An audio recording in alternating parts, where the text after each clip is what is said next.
신약 성경 57면 마가복음 4장 1절부터 20절 말씀까지를 제가 한 절 읽고 여러분들 한 절 읽고 교독하며 읽도록 하겠습니다.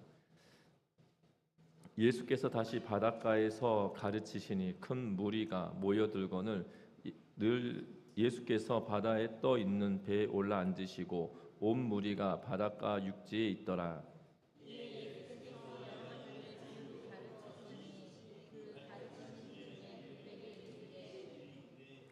들으나 씨를 뿌리는 자가 뿌리러 나가서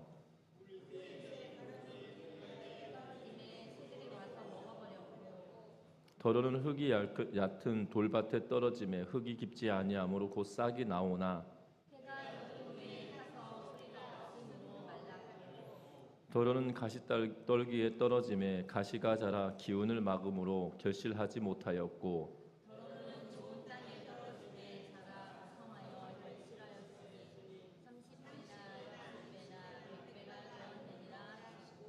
또 이르시되 들을 귀 있는 자는 들으라 하시니라.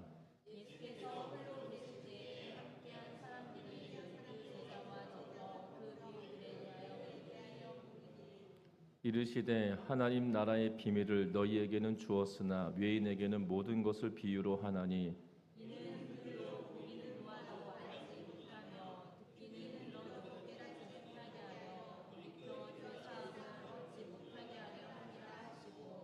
또 이르시되 너희가 이 비유를 알지 못할진대 어떻게 모든 비유를 알겠느냐.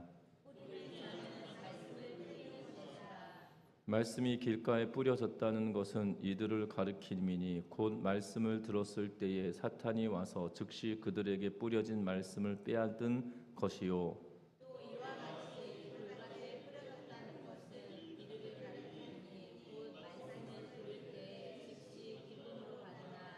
그 속에 뿌리가 없어 잠깐 견디다가 말씀으로 인하여 환난이나 박해가 일어나는 때에는 곧 넘어지는 자요.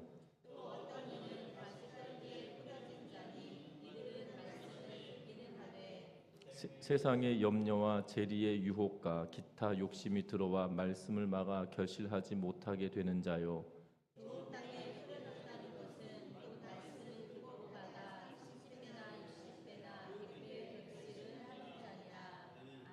아멘. 우리 서로 인사 나누고 말씀 나눕니다. 사랑하고 축복합니다. 미국 북장로교회 선교사 소할론 박사 부부가 솔레교회 전도를 지원키로 마음을 정하고 마을 유지를 초청했다고 합니다. 여기 솔레교회는 우리나라에 최초로 세워진 교회인데 황해도에 있는 교회이고요. 소래교회다라고 불려지기도 하고 그리고 솔레교회다라고 이 말을 하기도 합니다. 그래서 원래는 소래교회라고 발음했지만 이 소나무가 있는 냇가란 뜻의 솔레라라고 이야기합니다. 저는 전주 왔더니 이 소래교회에 관한 이 얽힌 일화를 알고 있어서 이 전주에 왔더니 솔레라고 하는 지역이 있고 송천동이라고 하잖아요. 그러니까 솔레가 한국말로 하면 한자로 쓰면 송천이고 한국말로 하면 솔레거든요. 그래서 야 희한하다. 어떻게 전주에 솔레라고 하는 지역이 또 있네. 또 똑같이 송천이라고 불려지기도 하고 그래서 야 이렇게 한국에 처음 교회가 세워졌던 솔레교회가 세워졌던 그 동네 이름이 어떻게 이렇게 똑같을 수 있지라고 혼자 개인적으로 생각했던 때가 있는데요. 이 소할론 박사가 이 솔레교회 한국에 처음 세워졌던 교회인데요. 황해도에 있는 교회인데 그런데 이 소할론 박사님들이 전도하기로 결정을 하고 마을의 유지들을 초청하기로 했습니다. 선교사님 부부는 안방에 놓여있는 요강이 아주 귀하게 여겨서 큰 밥그릇으로 생각을 했습니다. 그리고 그 두 부부가 논 요강 5개를 가져다가 빌려와서 깨끗하게 씻고 그리고 그 속에 흰 쌀밥을 가득 담아서 동네 유지분들에게 대접을 했다고 합니다. 그런데 문화를 모르고 이것이 요강인지 뭔지 몰랐던 그들이 귀하게 여겨지니까 그것을 깨끗하게 씻어가지고 그것에서 쌀밥을 요강이라 생각해 보십시오. 그것을 밥그릇이라 생각해 본다라면 아무리 유지였다 할지라도 그들의 대접이 융숭하게 보였던 것 같습니다. 그런데 전직 대감의 부인 안성은 씨가 이 모임에 참석하게 되었는데요. 이 안 씨가 이 선교사님들의 어처구니 없는 갸륵한 마음에 감동이 되었다고 합니다. 그리고 나서 예수님을 영접하고 신앙생활을 시작했는데요. 그리고 난 뒤에 이 안성은 씨에게 온갖 핍박의 가문으로부터 당하게 되어집니다. 그러면서도 이 황해도 서해안 일대에 전도를 나가기 시작했고, 이 안 씨는 이남 사녀를 두었는데 그 큰 아들이 솔레교회 초대 장로가 되어집니다. 둘째 아들은 한국 최초의 외과 의사가 되어지고, 셋째 딸은 김규식 박사와 결혼하게 되었고, 안성은 권사님은 솔레교회의 실제적인 증인이었고 또한 장한 어머니였을 뿐만 아니라 황해도 서해안의 지도자였고 전도자였고 한국 교회사에 굉장히 많이 읽혀지는 그러한 인물이기도 했다라는 사실이죠. 참으로 놀랍지 않습니까? 뭐냐면 이 요강을 우리는 요강에다가 밥을 담아 주었다고 하면 막 웃을 수밖에 없거든. 저도 이 글을 읽으면서 웃을 수밖에 없었는데요. 왜냐하면 우리의 생각과 이 이방인들의 생각이 다르기 때문이죠. 외국 사람들이 한국 문화를 잘 모르기 때문에 그 그릇이 무엇을 사용하는지 모르고, 분명한 것은 이 우리나라의 밥그릇이 녹그릇으로 되어 있으면 이 예전에 저희 어렸을 때도 그릇이 있으면 밥을 담아가지고 뚜껑을 덮어서 아랫목에다가 아버지가 늦게 오시면 밥을 이 아랫목에다 넣어놓곤 하곤 했던 기억이 나기 때문에 모양이 어떻게 보면 비슷해 보입니다. 이 본체가 있고 뚜껑이 있고, 그래서 귀한 것으로 여기고 깨끗하게 씻어서 융숭하게 대접하겠다고 하는 그 마음이 너무나도 감동을 시켰다는 거죠. 분명한 것은 그것으로 감동받은 이 안성은 씨가 참 대단하다는 생각이 들고, 그리고 예수를 믿고 가문의 핍박을 받음에도 복음을 위해서 살아냈다라는 사실입니다. 복음이 어떻게 보면 평범한 여인이었지만 이 여인을 감동시키고 이 여인의 인생에 개입하여서 그 인생을 바꾸셨을 뿐만 아니라 그 후손도 하나님이 일으키시고 세워가는 놀라운 일들을 보게 된다는 거죠. 이것이 어떻게 보면 복음의 역사이고 복음의 능력이다라고 말할 수 있을 것 같습니다. 분명한 것은 이 복음이 우리에게 증거되어지고 있다라는 사실인데요. 사실 오늘 본문의 내용은 우리가 너무나도 잘 알고 있는 이 네 가지 밭에 관한 비유의 말씀입니다. 너무나도 잘 알고 있기 때문에 제가 이 본문에 설교를 하나 덧대면 똑같은 설교를 또 듣는 그런 느낌이 드실 수도 있기 때문에 염려가 되고 걱정이 되지만, 우리가 오늘 매 주일 밤마다 마가복음을 읽어가고 있기 때문에 이 본문을 설교할 수밖에 없고, 또 마태복음을 또 보게 된다라면 마태복음 13장에 들어와서 똑같은 이야기를 또 다시 해야 되는 그러한 상황이 되어질 수 있다라는 사실이죠. 하지만 오늘 본문은 우리가 이미 잘 알고 있음에도 불구하고 다시 한번 우리의 마음을 잘 비추어 보면서 나는 어떤 밭에 속한 자인가 라는 것들을 기억하며 찾아가는 은혜가 있기를 주의 이름으로 부탁드립니다. 먼저는 4장 1절 말씀 같이 한번 읽어보겠습니다. 4장 1절 말씀입니다. 예수께서 다시 바닷가에서 가르치시니 큰 무리가 모여들거든 예수께서 바다에 떠 있는 배에 올라 앉으시고 온 무리는 바닷가 육지에 있더라. 아멘. 오늘 예수님께서 말씀하실 때 예수님께서 바닷가에 가셨다라고 기록하고, 그 바닷가에 갔는데 큰 무리가 예수님께 나아옴으로 인하여서 바다에 떠 있는 배에 올라 앉으시고 온 무리는 바다에 있는 바닷가에 이 자리를 잡게 하고 있는 형국으로 성경은 이야기하고 있는 것을 보게 됩니다. 마태복음에서도 동일한 모습으로 이야기하고 있는 것을 보게 되죠. 예수님께서 바닷가에서 배를 띄우시고, 그리고 무리들은 바닷가에 있게 하고, 예수님께서는 바다의 배 위에 이 갈릴리 호수의 배 위에서 말씀을 가르치는 그러한 형국으로 성경에서 기록해 놓고 있는 것을 보게 됩니다. 그런데 중요하게 보아야 될 것은 예수님께서 여러 가지 비유로 가르치셨다라고 말씀하고 있을 뿐만 아니라 그 무리들에 대하여 이야기하고 있음에도 불구하고 9절 말씀 우리 같이 한번 읽어볼까요? 9절 말씀입니다. 또 이르시되 들을 귀 있는 자는 들으라 하시니라. 아멘. 뭐라고 말씀하시냐면 들을 귀 있는 자는 들을 귀 있는 자는 들으라라고 말씀하시며, 들을 귀 있는 사람만 이 말씀을 듣게 되어진다라고 말하고 있는 것을 보게 된다는 겁니다. 수많은 무리들이, 그래서 예수님이 바다에 배를 띄워서 그곳에서 말씀을 전하실 수밖에 없는 그러한 형국이지만 수많은 사람들이 모여 있으나 그 가운데 들을 수 있는 사람이 있고 듣지 못하는 사람이 있다라고 말씀하고 있는 것을 보면서 저와 여러분들이 정말 수많은 무리 가운데 있다 할지라도 예수님의 말씀을 귀담아 들을 수 있는 믿음의 성도님들 되시기를 주의 이름으로 부탁드립니다. 하나님의 나라에 대하여 비유로 말씀하십니다. 마태복음 13장에는 똑같은 형국으로 하나님 나라에 대한 이야기들을 계속 증거하고 있는 것을 보게 되고, 특별히 누가복음 5장에서는 누가복음 5장에서는 마태복음 13장 1절의 말씀과 마가복음 4장 1절의 말씀과 똑같은 내용이 마가복음 5장에 등장하는데, 그때는 어떤 이유로 등장하냐면 예수님께서 베드로를 부르실 때의 사건이죠. 그 사건과 맞물려 있는 그러한 모습을 보게 됩니다. 천국에 대하여, 하나님 나라에 대하여 증거하고, 결국 베드로가 말씀에 의지하여서 깊은 데 가서 그물을 내림으로 수많은 물고기를 2배 가득 담게 되고, 예수님에게 나는 죄인이로소이다, 나를 떠나십시오라고 이야기하면서, 분명한 것은 같은 말씀을 듣더라도 이렇게 변화되는 삶을 살아가는 인물이 있고 그렇지 않은 무리들이 있다는 사실들을 기억하면서 저와 여러분들이 믿음으로 하나님의 말씀을 귀담아 들음으로 그 말씀에 반응하며 믿음의 길을 걸어내는 우리 전미중앙교회 모두가 되시기를 주의 이름으로 부탁드립니다. 그러면서 예수님께서 말씀하십니다.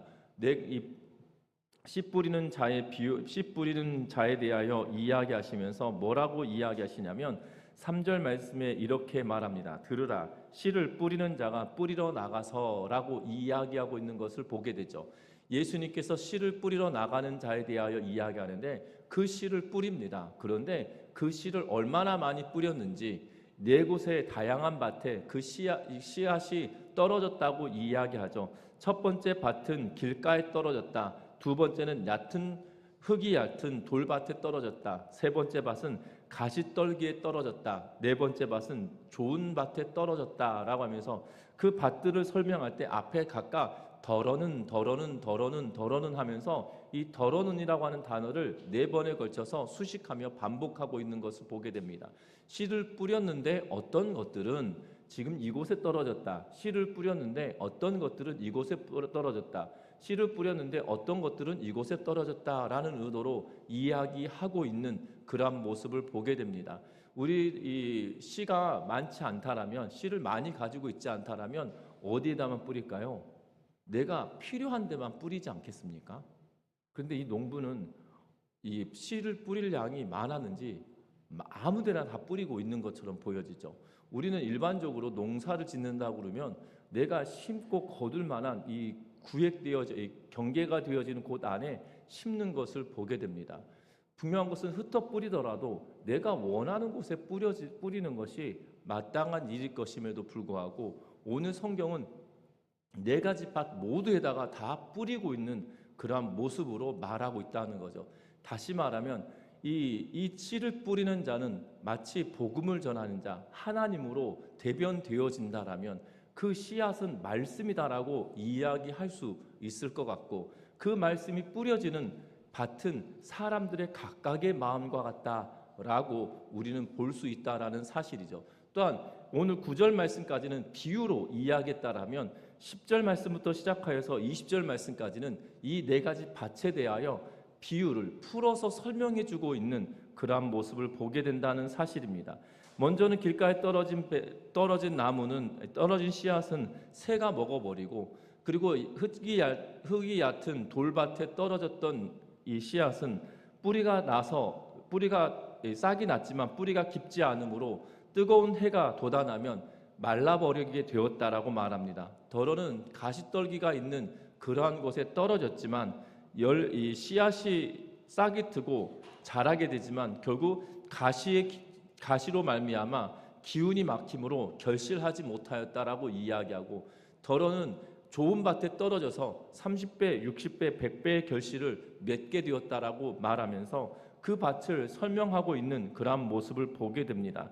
하나님 나라의 비밀에 대하여 이야기하면서 듣기는 들어도 보기는 보아도 알지 못하고 듣기는 들어도 깨닫지 못한다라고 이야기하면서 그 비유를 풀어서 예수님께서 설명하시는데요. 뿌리는 자는 말씀을 뿌리는 것이다 라고 14절에 이야기하고 15절 들어와서 길가에 뿌려졌다는 것은 말씀은 들었지만 사탄이 와서 그 말씀을 거두어 가버리는 것이다 라고 이야기하죠. 그리고 돌밭에 뿌려졌다는 것은 말씀을 들을 때는 기쁘고 감격하지만 결국 뿌리가 얕아서 잠깐 견디다가 말씀으로 인하여 환난이나 박해가 일어나면 곧 넘어지는 자다라고 이야기합니다. 뿐만 아니라 가시떨기에 뿌려진 자는 말씀을 듣긴 하지만 분명한 것은 이 세상의 염려와 재물의 유혹과 기타 욕심들이 들어와서 말씀이 자라는 것을 막아버리는 것이다 라고 이야기하고, 뿐만 아니라 좋은 땅에 뿌려졌다는 것은 말씀을 듣고 받아들이고 30배나 60배나 100배의 결실을 맺게 되어지는 자다라고 말하고 있는 그러한 모습을 보게 된다는 겁니다. 저와 여러분들의 신앙의 여정을 살아오는 동안에 나의 밭은 어떠한 것인지 오늘 본문을 통해서 이미 예수님께서 비유로 말씀하시고 그 비유를 설명을 해주셨기 때문에 나의 상황은 어떠한지 우리는 이미 알고 있다라는 사실이죠. 우리의 자신을 잘 살펴보면 내 안에 말씀이 증거되어지고 선포되어졌지만 그 말씀을 들을 수 없는 상황, 이 함께 자리에 앉아 있더라도 말씀을 들어도 귀에 들어오지 않는 경우들이 있거든요. 그 말씀이 귀에 들어오지 않는다는 것은 이미 말씀이 막혀졌다라는 의미로 볼 수 있다라는 사실입니다. 그리고 말씀을 들을 때 감격합니다. 은혜를 경험했다라고 말합니다. 그러나 그 말씀을 들었지만 돌아갈 때 그 말씀의 기쁨이 사라진다라면 그 돌밭과 같은 마음의 상태다라고 말할 수 있을 것이고요. 가시밭들기처럼 자라나지만 결국 가시떨기에 영향을 받아 그 어떠한 것도 결실하지 못하는 그러한 모습을 보게 된다는 겁니다. 뿐만 아니라 좋은 땅에 뿌려졌다는 것은 그 마음밭으로 인하여 30배, 60배, 100배의 결실을 거둬들였다라고 말하고 있는 것을 보게 됩니다. 저는 이 본문을 읽으면서 사실 가시떨기에 떨어졌다는 것이 사실 피부에 와닿지 않았거든요. 왜냐하면 가시떨기에서 자라는 식물을 본 적이 사실 없으니까 사실 잘 모르는데요. 저는 이 본문을 읽으면서 이 교회 앞에 있던 콩밭이 있었거든요. 여러분 기억하십니까? 콩을 심었는데 갈대가 더 빨리 커가지고 콩을 못 거둬들였거든요.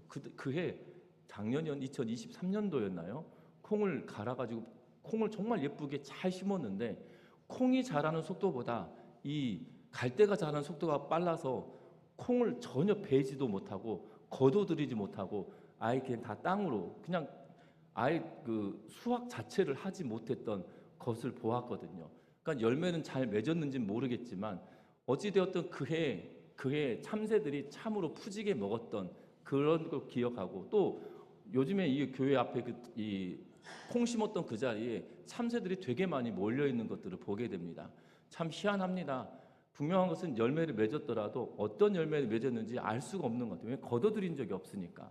그래서 보면 우리의 마음밭이 어떠한 것인지 잘 살펴볼 수 있을 것 같습니다. 여러분은 어떠한 마음밭을 소유하고 계시나요? 하나님의 말씀을 듣고 그 말씀을 내 안에서 새기고 그 말씀을 곱씹어서 내 삶의 양분으로 삼고 그 말씀을 통하여 내 삶의 선한 열매를 맺어가고 있는지 우리가 우리의 자신들을 살펴보아야 할 것입니다. 분명한 것은 때로는 내가 하나님의 말씀을 듣지만 하나님의 말씀이 내 귀에 들려오지 않을 때도 있어요. 신앙생활 하다 보면 내가 예수를 믿고 믿음으로 고백했지만 우리의 삶의 영향과 환경 때문에 믿음이 성장할 때도 있고 때로는 믿음이 곤두박질 칠 때도 있는데요. 그 와중에 내 마음밭이 변하기도 하다라는 사실입니다. 저는 옥토밭은 항상 옥토밭인 줄 알았습니다. 그런데 옥토밭도 황무지가 될 수 있고요. 황무지도 옥토밭으로 바꿀 수 있는 것을 저는 그 전미동에 와가지고 보게 되거든요. 그러니까는 여기 갈대밭이었던 그곳을 다 개간해서 뒤쪽에 보면 그 다 똑같이 갈대가 무성하게 자랐던 그곳을 다 개간해내고 풀을 다 뜯어내고 그리고 이 식물을 자라도록 만들어가는 환경들을 보면 참으로 놀랍다라는 생각이 들 수밖에 없다는 거죠. 그런데 여전히 만지지 않는 곳은 여전히 황무지, 아무리 옥토밭이다 할지라도 사람의 손이 닿지 않으면 결국 황무지가 되어져가는 그러한 모습을 봅니다. 우리의 신앙의 여정도 장담할 수 없다는 거예요. 내 마음이 옥토밭이냐, 내 마음은 이 돌밭과 같냐, 내 마음은 길가와 같냐, 내 마음은 가시덤불이 있느냐, 그 차이가 있을 수 있다라는 거죠. 언제든 바뀔 수 있는 그러한 상황인 것처럼 우리는 볼 수 있다라는 사실입니다. 혹여 예수님은 그러한 의도로 말씀하지 않으셨을 수도 있으나 현실을 살아갈 때 보면 우리의 마음도 그렇게 바뀌어진다는 거죠. 저와 여러분들은 어떤 마음을 지금 소유하고 있습니까? 그렇다면 저와 여러분들의 마음밭을 옥토밭으로 바꾸어가는 은혜가 있으시기를 주의 이름으로 부탁드립니다. 그러면 중요한 것은 우리가 옥토밭을 가꾸어야 된다는 사실을 압니다. 그런데 옥토밭으로 바꾸어야 되는데 어떻게 바꾸냐가 관건 아니겠습니까? 오늘 우리가 이 마음을 이 길가와 같은 밭을, 때로는 이 돌짝밭과 같은 밭을, 그리고 때로는 가시밭과 같은 곳을, 또한 이 좋은 옥토와 같은 밭을 있다라면 우리의 마음을 어떻게 바꾸어 가야 되냐는 거죠. 성경 우리들에게 그 말씀을 해주고 있는데요. 제가 자막은 준비 못했는데 성경 한번 찾아보겠습니다. 호세아서 10장 12절 말씀입니다. 호세아 10장 12절 말씀입니다.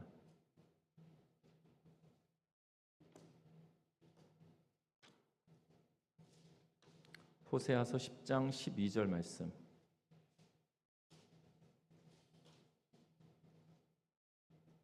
호세아 10장 12절인데요. 구약 성경 1264면에 있습니다. 구약 성경 1264면. 호세아서 10장 12절 말씀. 다 찾으셨습니까? 다 찾으셨으면 우리 한 목소리로 같이 읽도록 하겠습니다. 너희가 자기를 위하여 공의를 심고 인애를 거두라. 너희 묵은 땅을 긴경하라. 지금이 곧 여호와를 찾을 때니 마침내 여호와께서 오사 공의를 빛처럼 너희에게 내리시리라. 아멘. 오늘 성경의 말씀에 보면 묵은 땅을 기경하라 라고 이야기하고 있는 것을 보게 되죠. 묵은 땅이라고 하는 것은 경작하지 않고 오랜 시간이 되어 황무지가 되어져 버린 그러한 땅인 것처럼 성경은 이야기하고 있는 그러한 모습을 보게 됩니다. 그러면서 심어라, 거둬라, 그리고 기경하라 라는 이 명령문을 가지고 농사를 빗대어서 이 이야기도 하고 있는 그러한 모습을 보게 되죠. 그런데 논리적으로 본다라면 심어라, 거두어라, 기경해라 라고 말하면 논리적으로 맞지 않은 것 같습니다. 왜냐하면 기경을 하고 나서 그리고 심고 거두는 것이 마땅한 일 아니겠습니까? 그런데 오늘 성경의 말씀에 보면 그 묵은 땅을 기경하라가 맨 뒤에 오고 공의를 심고 인애를 거두라 라고 이야기하면서 심고 거두고 기경한다 라고 이야기하고 있는 그러한 모습을 보게 된다는 겁니다. 논리적으로 본다라면 묵은 땅을 먼저 기경하고 심고 거두는 순서일 것임에도 불구하고 공의를 제일 앞에 두고 인애를 거두라라고 이야기하며 공의를 강조하는 마음으로 이 호세아서는 기록하고 있다라는 사실이죠. 공의에 해당하는 이 단어는 무슨 단어이냐면 의로우신 하나님의 성품을 반영하고 있는 그러한 단어입니다. 하나님과의 관계에서 바로 세워져야 함을 명시하고 명확하게 드러내고 있는 그러한 말씀이다라는 사실이에요. 다시 말하면 하나님과의 관계가 먼저 재정립되어지고 나서, 그리고 인애라고 하는 것은 구원에 관하여서 이야기하고 때로는 은혜다라는 표현으로 사용할 수 있을 텐데요. 그러면 하나님과의 관계가 회복되어지면 그리고 나서 무엇이 된다는 거예요? 하나님의 은혜를 경험하고 거둘 수 있게 되어진다라고 말하고 있는 그러한 모습을 보게 되어집니다. 뿐만 아니라 이 인애라고 해당하는 단어는 하나님께서 언약을 맺으신 자기 백성들에게 한결같은 사랑을 부어주시고 한결같은 사랑을 체험하도록 만들어주시는 것, 우리는 그것을 은혜를 경험했다라고 표현할 수 있을 텐데요. 그것을 거두게 되어진다라고 말하고 있는 것을 보게 됩니다. 그래야 할 때야 비로소 뭐라고 이야기합니까?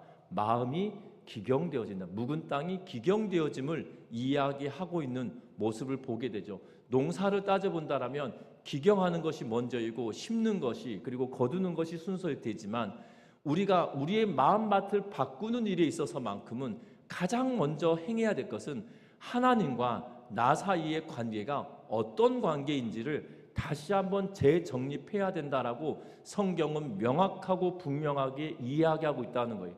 하나님과 나와의 관계가 명확하게 재정립되어질 때야 비로소 하나님께서 나에게 부어주시는 그 은혜를 체험하고 경험하게 되어진다라는 사실입니다.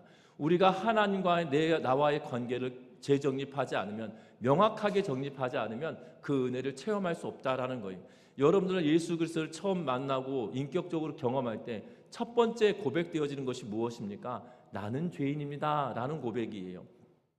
하나님, 내가 죄인입니다. 내가 하나님 없으면 살 수 없는 죄인입니다 라고 고백할 수밖에 없거든요.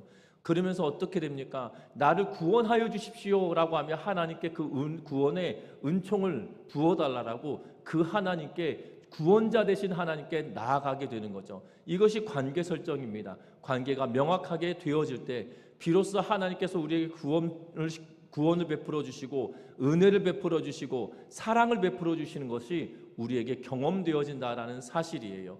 그래야 때 우리의 마음은 어떻게 되어집니까? 우리의 마음이 하나님의 말씀을 받아들일 풍성한 은혜를 경험하며 나아가게 되어진다라는 사실들을 기억하며 우리 마음의 묵은 땅을 기경하기 위하여 하나님과의 관계를 회복하며 살아내는 은혜가 있기를 주의 이름으로 부탁드립니다. 그런데 중요한 것은 그 하나님과의 관계를 어떻게 회복하냐는 거예요.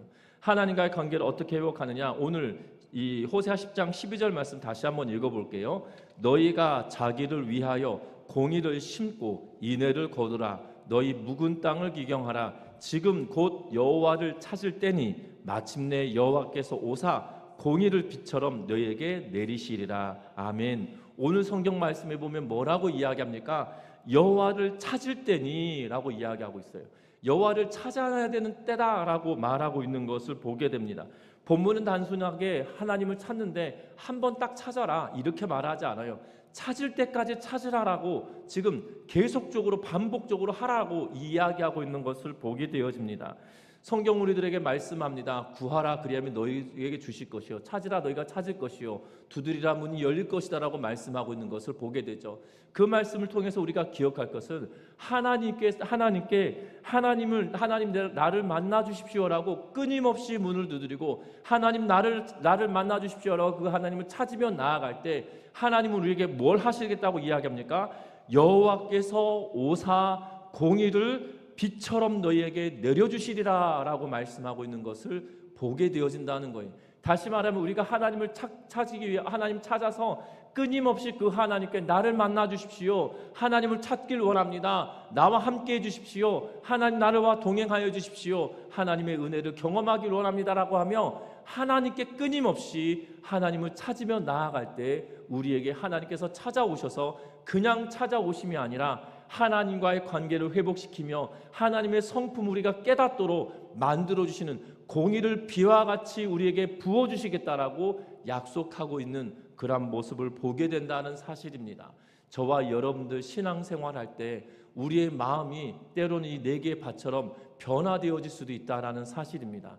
분명한 것은 그럼에도 불구하고 묵은 땅과 같은 내 심령을 하나님 내 마음을 기경하게 하사 옥토밭과 같은 삶을 살도록 허락하여 주십시오 라고 하며 살아가는 은혜가 충만하시기를 주의 이름으로 부탁드립니다. 뿐만 아니라 내 마음에 옥토밭과 같은 사람이다 할지라도 그 옥토밭에 그냥 항상 심고 거두기만 하면 옥토밭도 이 땅이 그 힘을 다 하잖아요. 어떻게 합니까? 계속 이 양분도 주고 거름도 주고 계속적으로 가꾸어야 되는 것처럼 우리의 마음도 계속 가꾸는 방법이 똑같습니다. 공의를 심고 인애를 거두고 그리고 기경하는 것. 저와 여러분들의 신앙의 여정에 이 반복되는 일들을 계속 해냄으로 말미암아 저와 여러분들의 마음밭에 항상 선한 열매가 30배, 60배, 100배로 거두어지는 은혜가 있으시기를 주의 이름으로 부탁드립니다. 참 희한합니다. 왜 희한하냐면 이 벚나무를 교회에 처음 심었을 때 저것이 꽃이 필까 싶었습니다. 왜냐하면 2020년 5월 달에 심었던 걸로 기억이 되는데요. 그 이듬해도 꽃이 하나도 피지 않았어요. 그리고 이 2022년에도 꽃이 하나도 피지 않았습니다.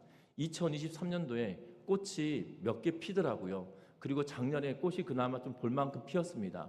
그런데 지금 교회 이 마당에 가면 벚꽃이 이번 주 중에 아마 만개할지 싶은데요.